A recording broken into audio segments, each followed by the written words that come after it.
আন্তর্জাতিক সংবাদ মাধ্যমেও এই ঘটনার বিশদ বিশ্লেষণ দেখা যায়।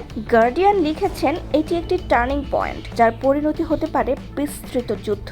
টাইম ম্যাগাজিন উল্লেখ করেছে, এই অপারেশন ছিল বহুদিন ধরে পরিকল্পিত। এর মাধ্যমে ইসরায়েল বিশ্বের কাছে নিজেদের অবস্থান স্পষ্ট করেছে। ফাইন্যান্সিয়াল টাইমস ও এএল জাজেরা প্রকাশ করেছে ধ্বংসপ্রাপ্ত এলাকা ও শক ওয়েভ ম্যাপ সহ বিশ্লেষণধর্মী প্রতিবেদন। তেহরানের পারমাণবিক কর্মসূচিকে কেন্দ্র করে দীর্ঘদিন ধরেই ইরান ও ইসরায়েলের মধ্যে দ্বন্দ্ব বিরাজ করছে। তবে এই ধরনের সরাসরি ও পূর্ণমাত্রার সামরিক হামলা এই প্রথম। বিশেষজ্ঞরা মনে করেছেন, এটি শুধু একদিনের সংঘাত নয়, এর ফলাফল বহু দিন ধরে প্রভাব ফেলবে গোটা মধ্যপ্রাচ্যে এবং বিশ্বের নিরাপত্তা কাঠামোতেও। এখন প্রশ্ন হচ্ছে, এই সংঘাতের শেষ কোথায়? এটা কি আরেকটি বিশ্বযুদ্ধের সূচনা, নাকি এক কঠিন কিন্তু অপ্রতিরোধ্য কূটনৈতিক সমাধানের দিকে যাচ্ছে? নিচে কমেন্ট